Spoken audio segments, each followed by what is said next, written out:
Namaskar. Welcome to the State Council of Educational Research and Training. This is class 9th and I hope you will enjoy your English class. Yes, you are right. This is English class for class 9th. But before I start your English class, let me see whether you can guess this riddle or not. Riddle समझ रहे हैं ना? Guess करना समझ रहे हैं? Guess मतलब आपको पहचानना है. Riddle मतलब पहेली. So this is a riddle for you and you have to guess the language in which I am telling you this riddle.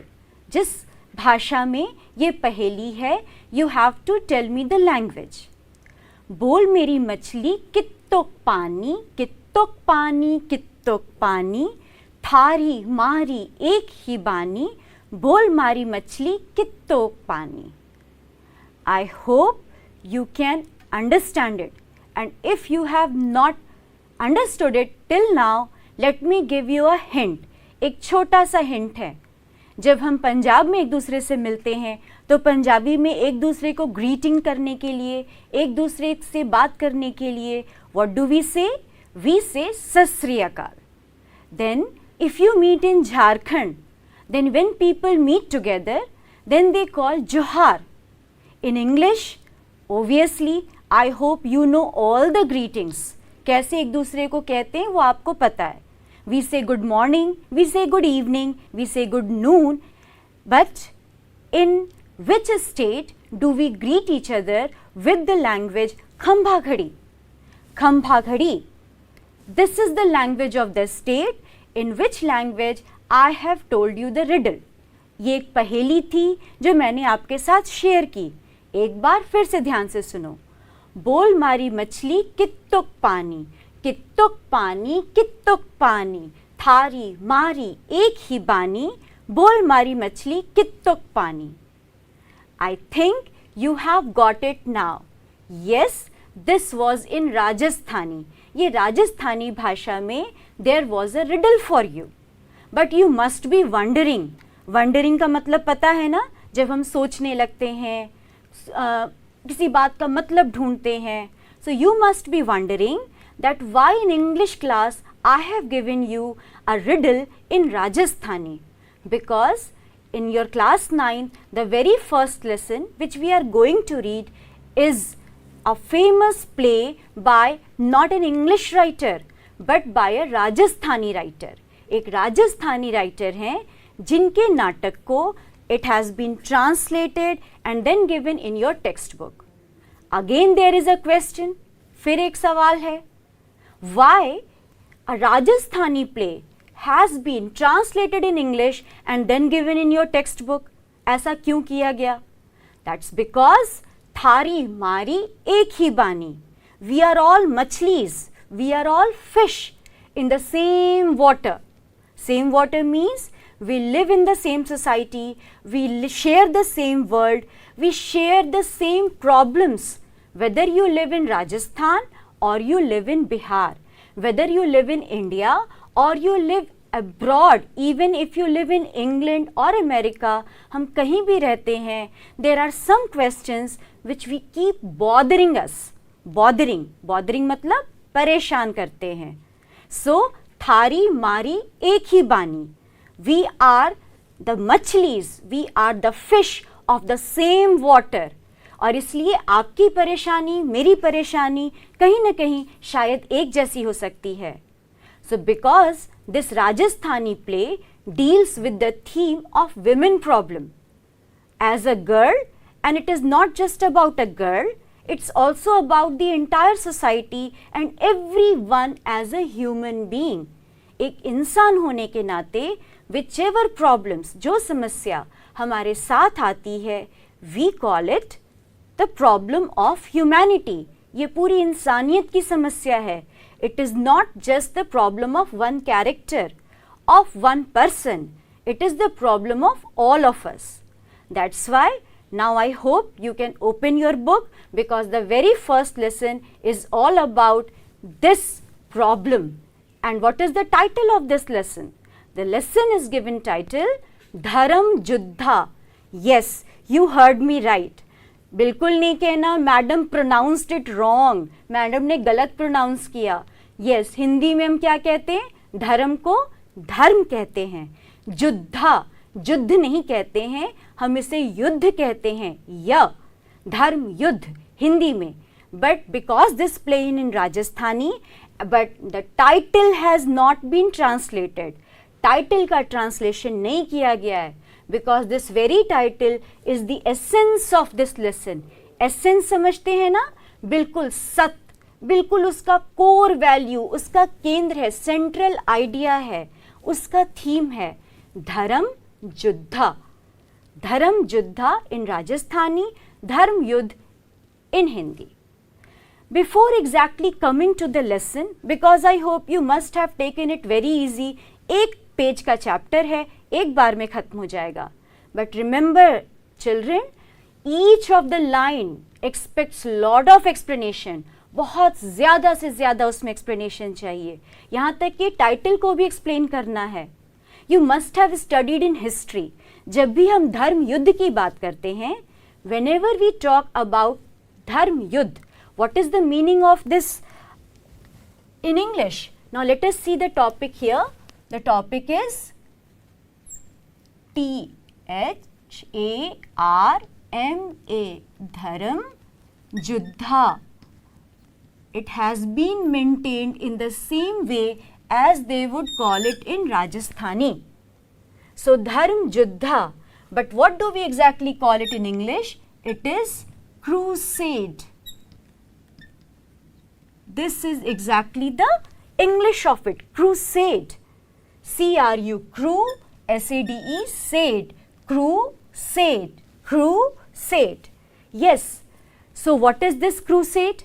This crusade is all about, अक्सर हमारे दिमाग में आता है, you must have studied in history that Hindus fighting Muslims, Sikhs fighting Christians, Muslims fighting Christians, or Hindus fighting Christians, and we call it Dharm Yudh.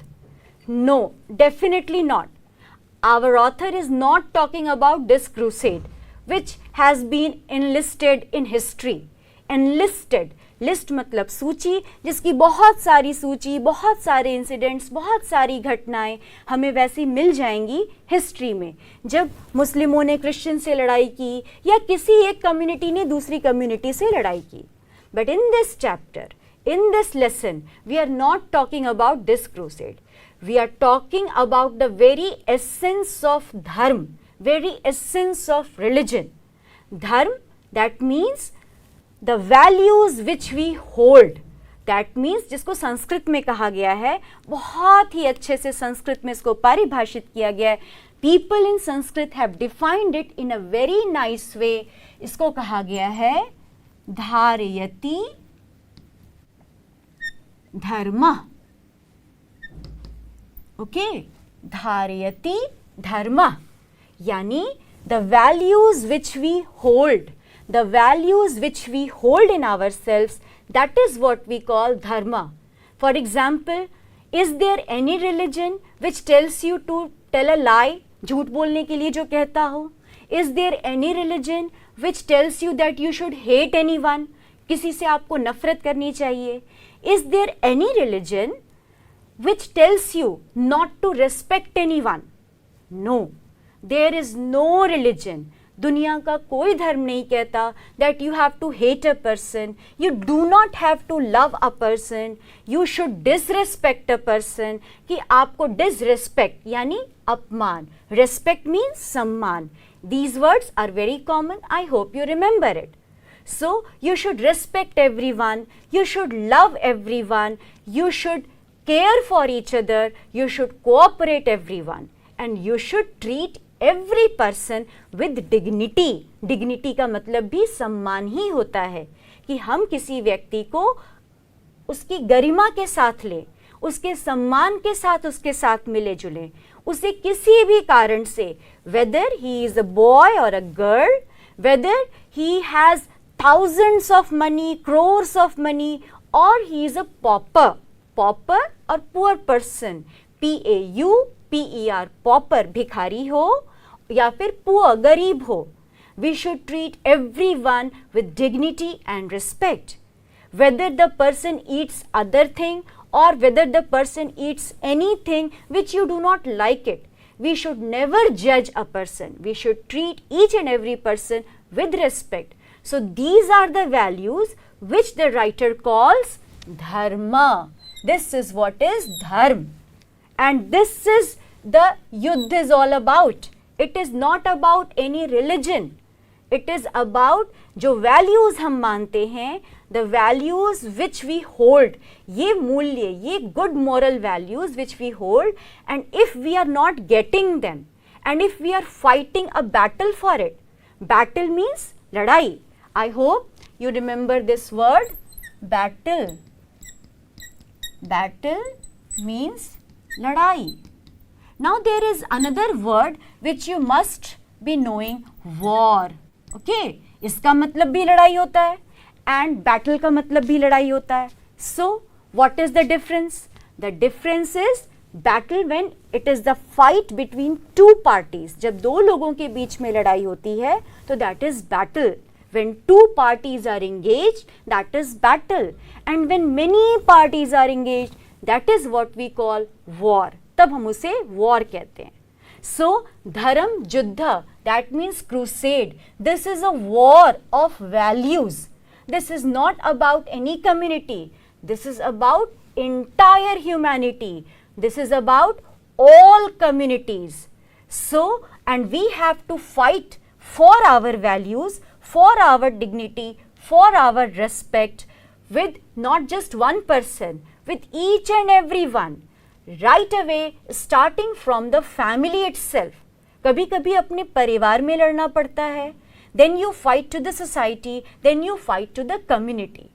You keep on fighting. That's why it has been called Dharam Juddha. So remember, children, this particular lesson. And when we say Dharm Yuddh or Dharam Juddha or crusade, according to the writer Arjun Dev Charan, this was his famous play. And in this lesson we are going to have just a part of it. एक छोटा सा हिस्सा इस lesson में है, बल्कि ये बहुत बड़ा प्ले है, धर्म जुद्धा. So but in this lesson Arjun Dev Charan is not talking about a war between the communities. He is talking about धर्म, the actual values, जो मूल्य, जो moral values हम अपने पास रखते हैं. And if we are fighting to protect those values, उनको बचाने के लिए जब हम लड़ते हैं, that is the real Dharm Yuddh according to Arjun Dev Charan, according to the author. I hope you know this word. The word is author. A-U-T-H-O-R. Author. Author means lekhak. And who is the author of this lesson? The author of this lesson is Shri Arjun Dev Charan, a Rajasthani person, a Rajasthani teacher who was also a poet.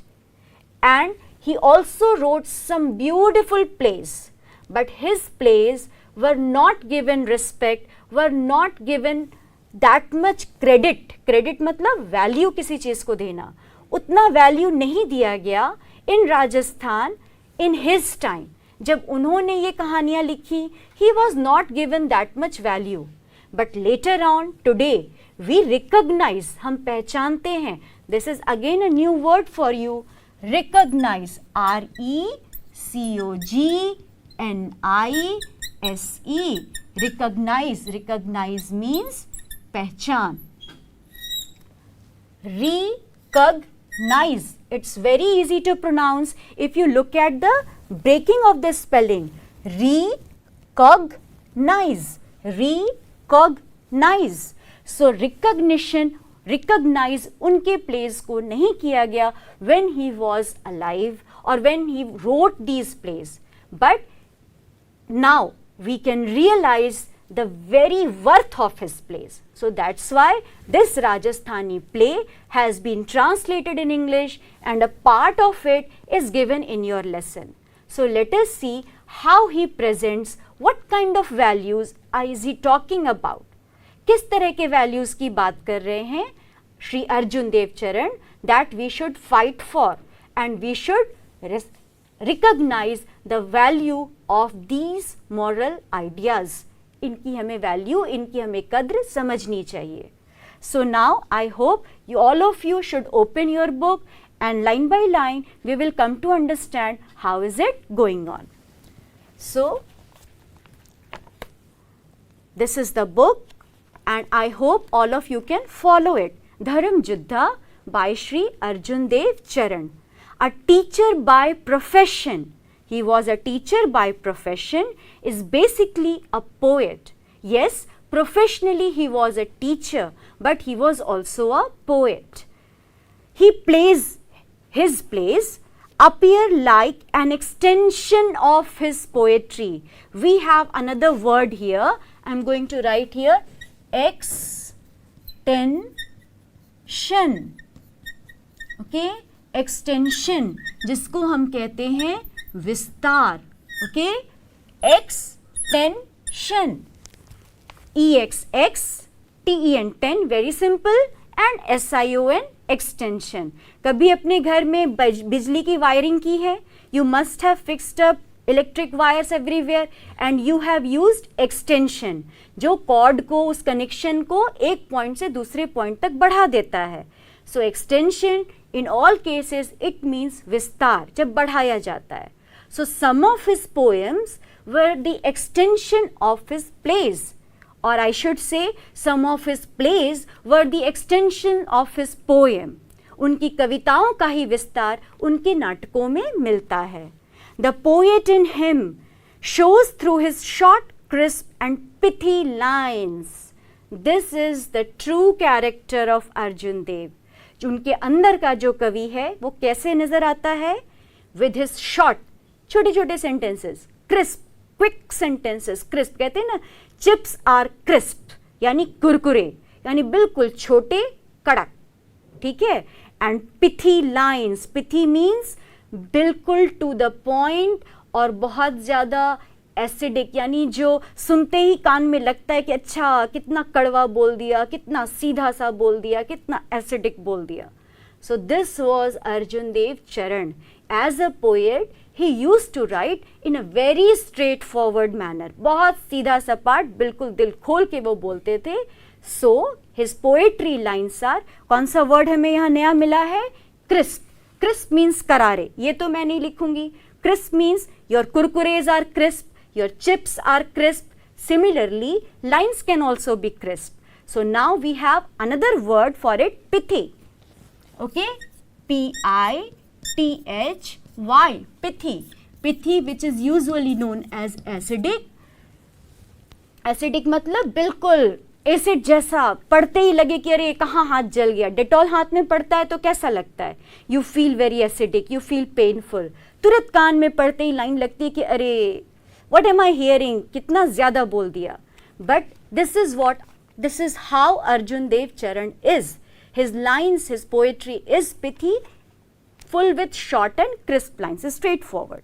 Now let us see ahead. And the song of the chorus in his plays. Chorus means when you sing alone. जब अकेले कोई आदमी गाना गाता है, we call it solo.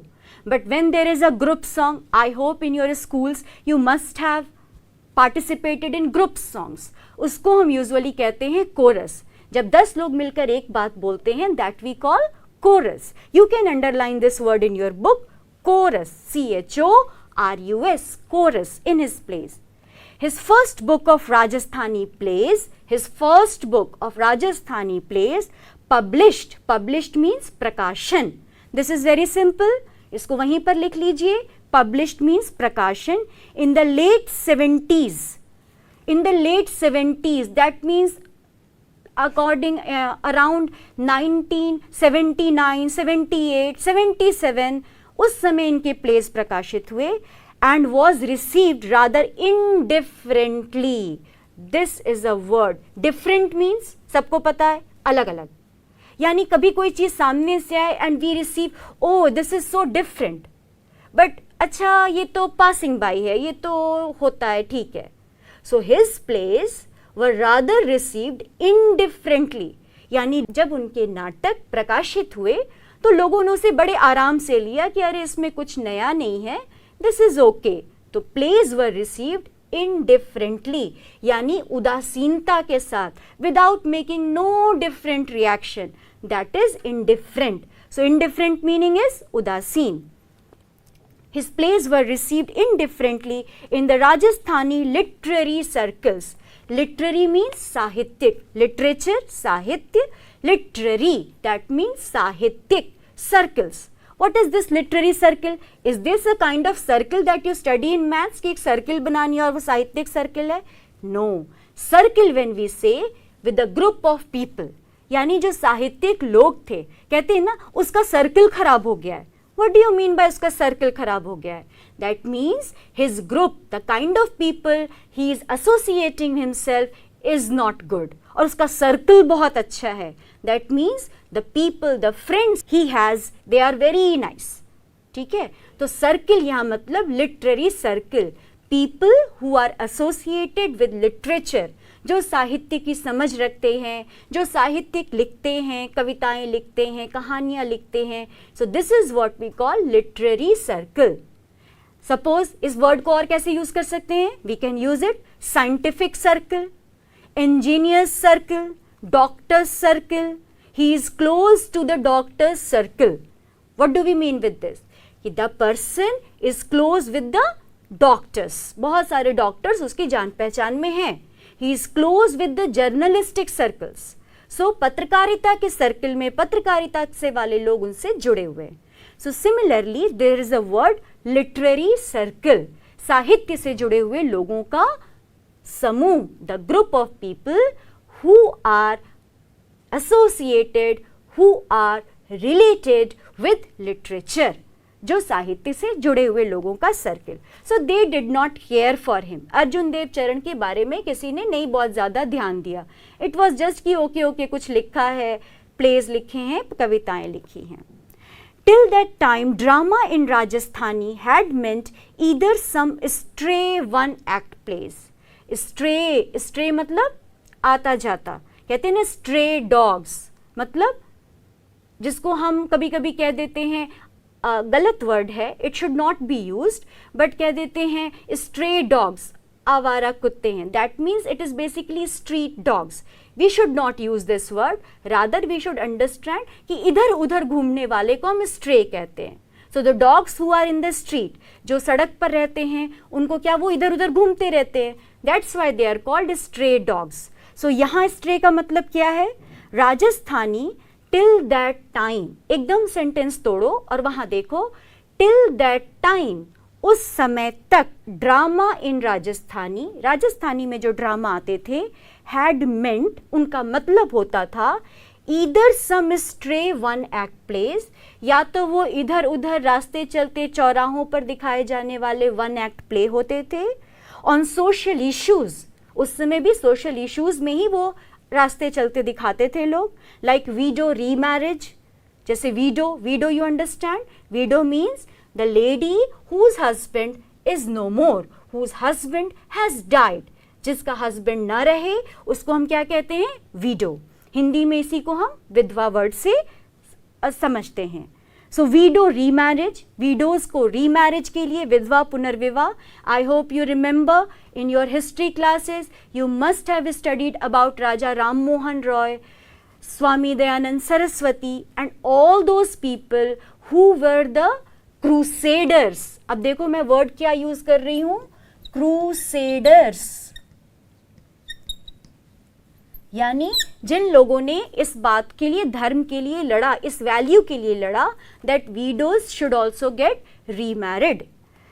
Okay, widow remarriage, dowry act, etc. Dowry means, I hope you remember, dowry means dahej. Okay, I am writing this word here, dowry.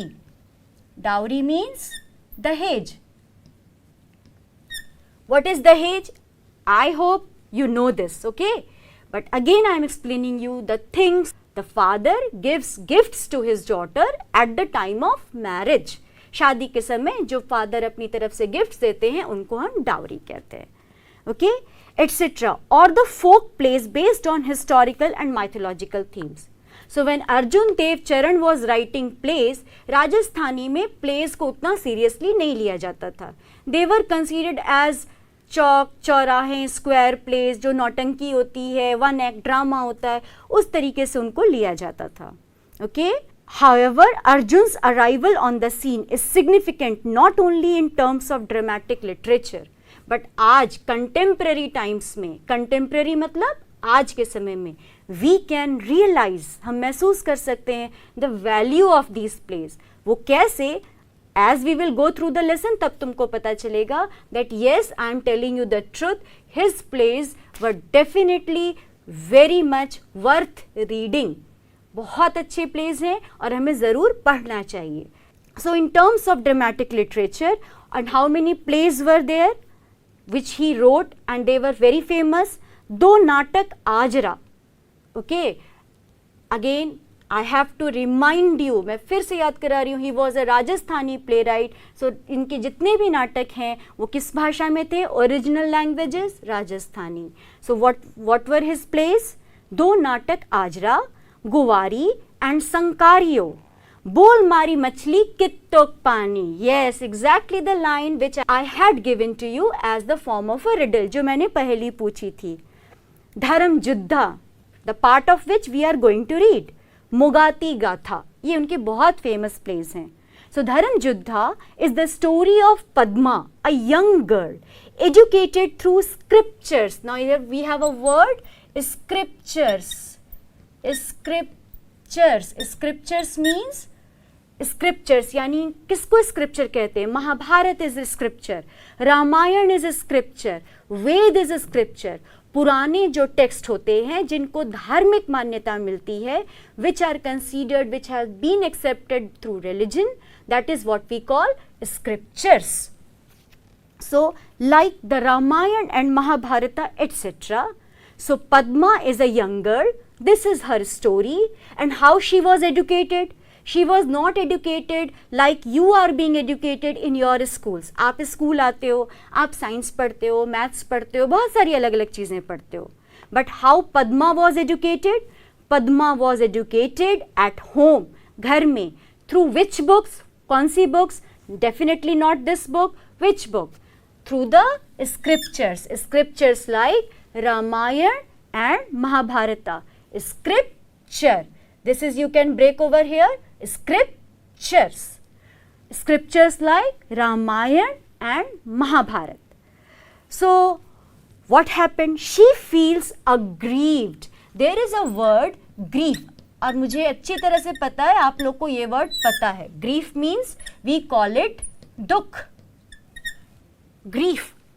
I am having intense grief. Intense मतलब बहुत गहरा, या इसको और simple बोलते हैं, I am having deep grief. बहुत गहरा दुख है. And I am aggrieved. The word आपकी बुक में क्या यूज किया हुआ है? Aggrieved. Now this is what you call in the form of we. We means verb. Grief is noun. ये मुझे बहुत गहरा दुख है, but मैं बहुत दुखी हूँ. इसको जब वर्ब के फॉर्म में यूज किया गया, the word is aggrieved. So Padma was aggrieved. Padma was aggrieved. वो दुखी थी. क्यों दुखी थी? एंड एजिटेटेड, और बहुत इरिटेटेड भी थी. Which is a simple word for agitated. Agitated is a new word, but irritate होना, तो irritated word is very simple for you. आए दिन हम इरिटेट होते रहते हैं, right? So Padma was aggrieved and she was agitated. She was irritated by the uncharitably. Now this is 3 words. Un means जहाँ लगता है वहाँ opposite बना देता है. This you know. और ये किस word में लगा हुआ है? Charity. Charity means Daya. So uncharitable. Uncharitable. This is not a word. Uncharity is not a word. I have just written it for you so that you can understand this word. बहुत बड़ा word नहीं है, छोटे छोटे word से मिलकर बना हुआ है. Un उल्टा, charity दया, यानी बिल्कुल दया नहीं है. And able, able means जिस चीज जो हम कर सकते हैं, right? So uncharitable orthodox attitude. This is again a new word and a very important word. Orthodox. Orthodox. अब ये ortho word you must have heard. जब हम कहते हैं कि ऑर्थो का डॉक्टर, ऑर्थोपेडिक, हड्डियों का doctor, but don't get confuse, this is not that ortho. Orthodox यहाँ एक सिंगल वर्ड है जिसका मतलब होता है रूढ़िवादी। रूढ़िवादी means a very rigid society which does not care for any feeling, which does not care for anything. It only cares for its rituals, its rules and by norms. ठीक है, अपने रीति रिवाज और नियमों के अलावा किसी फीलिंग, किसी इमोशन से कोई मतलब नहीं होता है। With this kind of society, Padma used to feel aggrieved and agitated. इस तरह की सोसाइटी से पद्मा क्या थी? दुखी थी और इरिटेटेड थी। So, she repeatedly questions her parents. She repeatedly, bar bar, she questions her parents. अपने पेरेंट्स से वो क्वेश्चन करती है and a teacher about the rights and the identity of a woman. Now see कितना strange है। She was educated with Ramayan and Mahabharat, और इसको पढ़कर उसके मन में there is an agitation. Why? Because she feels why Sita was suffering that much. She feels why Draupadi was insulted. She feels the insult of women characters of these scriptures. ऐसी कहानियों के जो कैरेक्टर हैं उनकी जो अपमान होता है, उनका जो इंसल्ट उनको फेस करना पड़ता है, she feels aggrieved and agitated about it. और उनके बारे में वो सवाल किनसे करती है? With whom she asks questions? She asks questions from her parents, from her father and mother. And teacher about what? About the rights and identity of a woman. किसके अधिकार के बारे में? Of a woman. Identity. Identity I card लगाते हैं. You all have I card. I card for what? I card for पहचान. So rights and identity of a woman. एक women के अधिकार और उसकी पहचान के बारे में वो लगातार सवाल करती है। With whom? With her parents, mother, father and teachers. About the rights and identity of a woman and asks them whether her identity is subject to her marriage. अब ये वर्ड सब्जेक्ट अंडरलाइन करो, कहाँ कहाँ use करते हो? कहते हो ना English is a subject, maths is a subject, science is a subject, but we are not talking about this subject. We are talking about subject means किसी के ऊपर किसी चीज को आरोपित कर देना. We impose something. ठीक है, हम किसी चीज पर आरोपित है. For example we say king and his subject. King राजा और उसकी प्रजा. तो प्रजा वर्ड के लिए भी we use the word subject. But here what is the meaning? It is in the verb form. ये वर्ब फॉर्म में है and it means whether her identity is subject to her marriage. क्या मेरी पहचान मेरी शादी पर निर्भर है? Am I subjected to my husband. क्या मैं अपने हस्बैंड पर सब्जेक्टेड हूँ, आरोपित हूँ, डिपेंडेंट हूँ? Is my identity subjected to my marriage? Now this is a very big question. और इस क्वेश्चन को कभी इस तरीके से नहीं समझना that marriage is a wrong thing. Marriage is a beautiful thing, marriage is a good thing. But when marriage becomes the ultimate source of your identity, then it becomes bad. जब marriage से ही सिर्फ आपकी पहचान हो, वैसी चीज़ों को राइटर मना करते हैं. He is not talking about against marriage. वो मैरिज के अगेंस्ट नहीं है, but what he is telling that we should not be identified. हमारी पहचान शुड नॉट गेट सब्जेक्टेड, सिर्फ बुरी तरह से निर्भर नहीं होनी चाहिए on our marital status. Status मतलब स्थिति, मैरिटल मतलब शादी शुदा. सो मैरिटल स्टेटस यानी हमारी शादी पर ही हमारी पहचान निर्भर नहीं होनी चाहिए. But in a way marriage is not bad. The only thing किस बात का ध्यान रखना है? That despite marriage we are also a living being. शादी के अलावा भी हम एक लिविंग बीइंग हैं and we should be identified and respected and dignified in the same way. उसके अलावा भी हमारी पहचान हमें हमारे सम्मान के साथ मिलनी चाहिए. So children, this is the background of this lesson.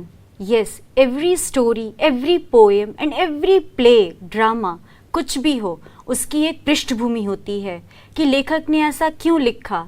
Why did he create a play like this? उन्होंने ऐसा नाटक क्यों बनाया? And why we are having it? So I hope you have understood the background. This is a Rajasthani play translated in English, and it deals with the social problems associated with women. जितनी सामाजिक problem, जितनी सामाजिक समस्याएं women की होती हैं, उस पर बेस्ड ये प्ले है. And the play is written by Rajasthani writer Arjun Dev चरण, and the name of the play is धर्म युद्धा. So we will read the play in the next part of the lesson.